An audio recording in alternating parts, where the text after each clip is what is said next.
Everyone jumps to do his bidding. Everyone wants to be his friend. But the events of the last 48 hours sure don't make him look very strong. In fact, the opposite. First, he never took the initiative on the spending bill. He just watched his co-president kill the deal. Then he tried to claim credit for it. And then he tried to command everyone in no uncertain terms in his party to vote for the replacement bill, only for 38 Republicans to vote against it. Then more threats. This all comes on the heels of two of his nominees failing before they even got a hearing, and more facing serious uphill battles to confirmation, not to mention a 41% approval rate before he's even sworn in. I gotta say, Donald Trump has proven himself to be extremely resilient and a formidable political opponent, no question. But this does not seem like an unbeatable colossus at all. This seems like actually a pretty weak leader who is hemorrhaging political capital. The Donald Trump presidency hasn't even begun, and it's already going so poorly because we know that Donald Trump has a stranglehold on certain elements of MAGA, but there's sometimes when it looks like his grasp over his party is loosening and weakening. And one of those moments just happened because Donald Trump wasn't able to cram through everything that he wanted and averting a government shutdown, which Democrats really had to bail out Republicans for. And he's furious CU. It makes him look weak. It makes him look ineffective. And it makes him look like he's losing his mind, which he is. And we are going to get into all of that and how his own Republican Party is making him look that way and making him so angry. But before we do, if I could quickly ask you to leave a like on this video, and if you haven't already, to hit that subscribe button. It goes a long way, and it really means the world to me now to figure out and understand why Donald Trump is so upset. We got to take a look at some great reporting from Chris Hayes right here. The president-elect, the technical one, makes a big deal about how powerful he is, how everyone jumps to do his bidding, everyone wants to be his friend. But the events of the last 48 hours sure don't make him look very strong. In fact, the opposite. First, he never took the initiative on the spending bill. He just watched his co-president kill the deal. Then he tried to claim credit for it. And then he tried to command everyone in no uncertain terms in his party to vote for the replacement bill, only for 38 Republicans to vote against it. Then more threats. This all comes on the heels of two of his nominees failing before they even got a hearing, and more facing serious uphill battles to confirmation, not to mention a 41% approval rate before he's even sworn in. I gotta say, Donald Trump has proven himself to be extremely resilient and a formidable political opponent, no question.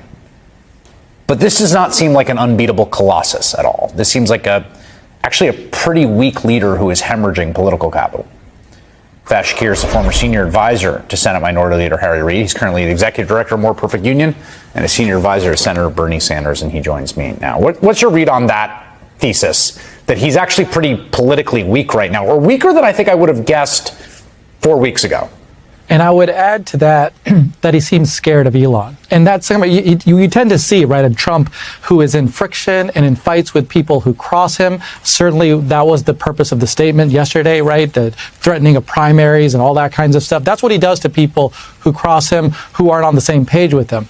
You didn't hear much about him and Elon, even though now there's reports, rumors circulating that he's not even very happy with this bill that's passed now.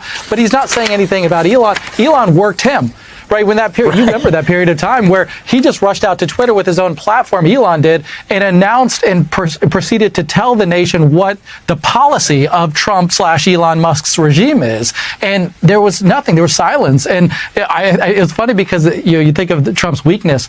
When CR 2.0 came, right after the first one failed, he rushed out to declare, I'm in favor of this, yes, because I think he had gotten worked by Elon the first time around. So he looks scared and he looks weak, to your point. So on that, I think it was Burgess Everett reporting that Trump is not happy, capital NOT, that the spending deal doesn't include the debt ceiling, according to a person who spoke with him this PM. Not clear. He'll probably try to stop the bill in the Senate, but the bill doesn't contain his main ask. And to that, I mean, I want to go back to what he said yesterday, right? No uncertain terms. This is him like using the megaphone, right? This is supposed to be the dear leader, jump how high.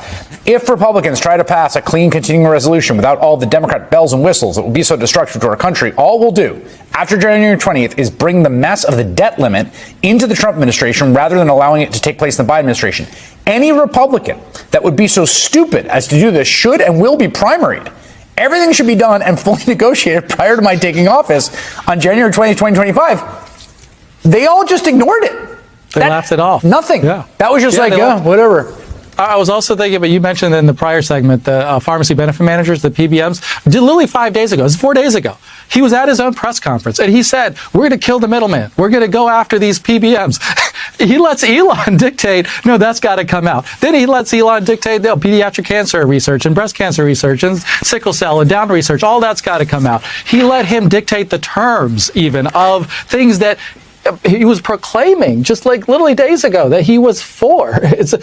He is no longer driving this car. And I think, to your point that you just raised here, House Republicans are more scared of Elon. It's clear now in the future, when they're looking ahead to the next 4 years, they're not worried about the primary of Donald Trump. They're worried about, is Elon going to dump money into my elections? Well, and there was always this question, right, about what would it be like? We haven't done this since Grover Cleveland, right?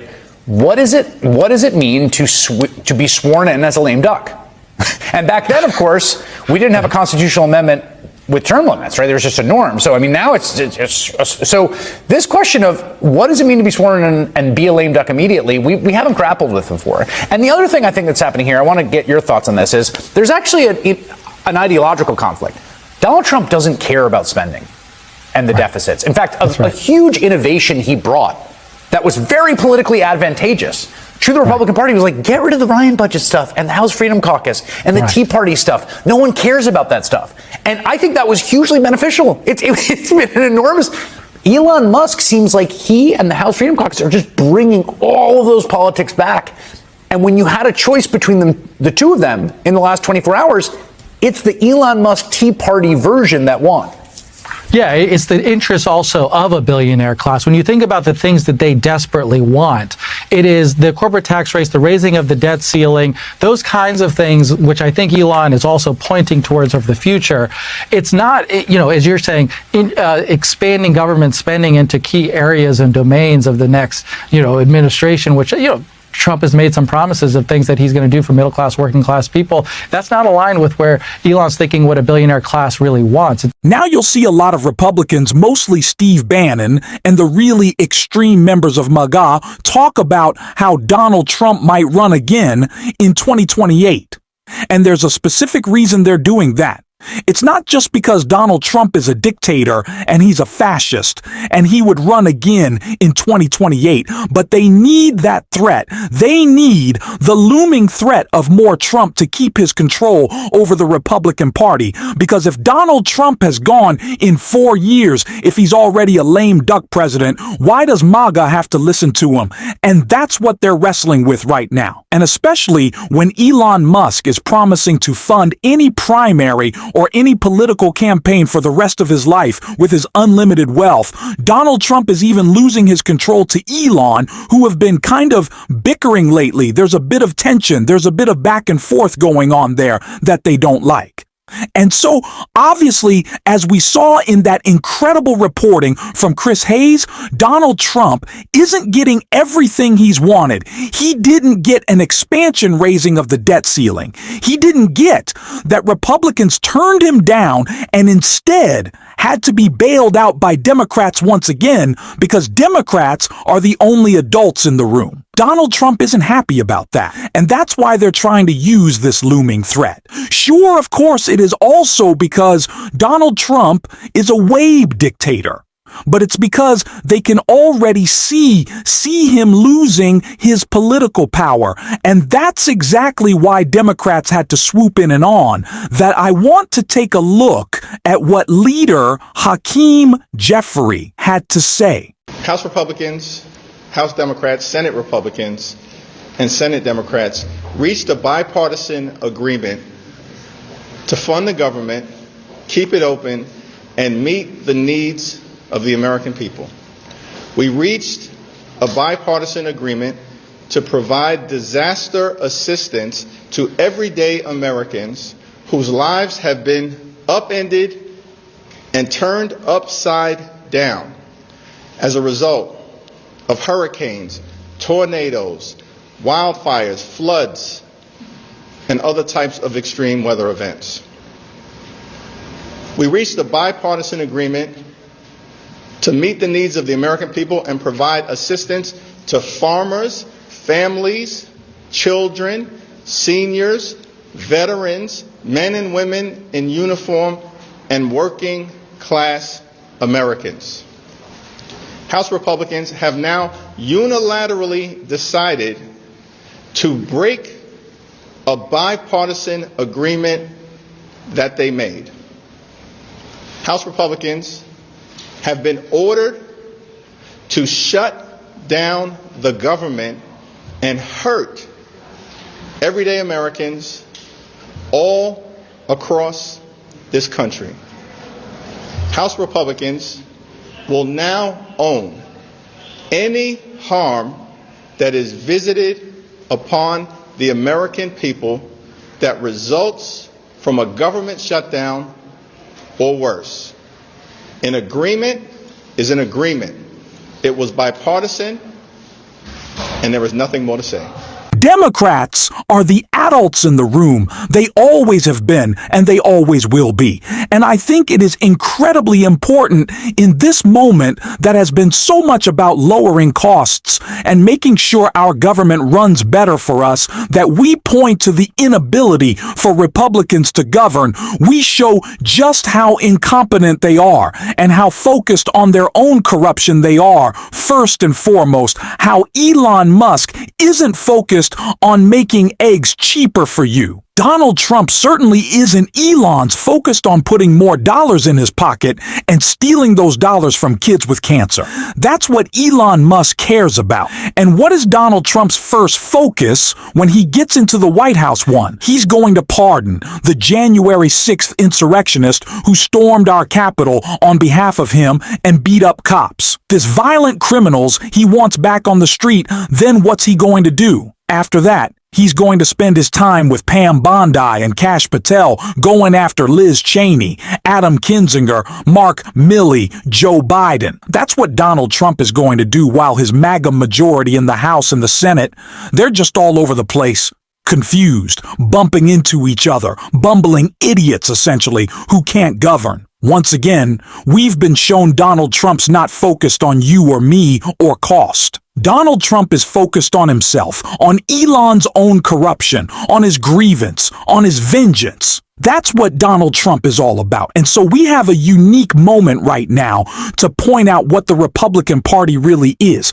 because they've defined themselves with this fake right-wing populist movement that they think that they can pitch to you, that they're serving you and they're not, and that you won't pay attention because they're going to distract you with culture war fights or nonsense that Elon or Trump is talking about. But at the meantime, they're taking government funds from people who need it and putting it in their own pockets. Elon Musk is the biggest government contractor in America, and yet he rails against socialism. He thinks Social Security and Medicare is communism, but taking big bucks for Tesla and SpaceX isn't. He thinks that working people having a social safety net is a big problem, but Elon can fund any venture he wants and have no risk and take in all the profits, I don't think. So I think that's exactly what we need to be talking about right now.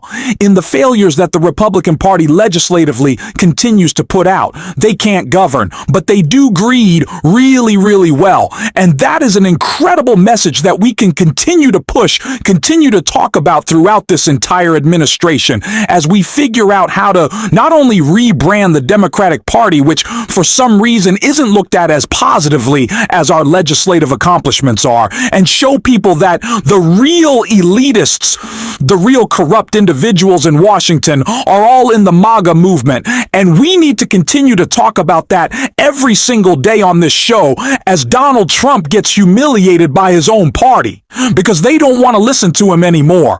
And we're going to do that. And if you want to support it, as always, you can hit that subscribe button.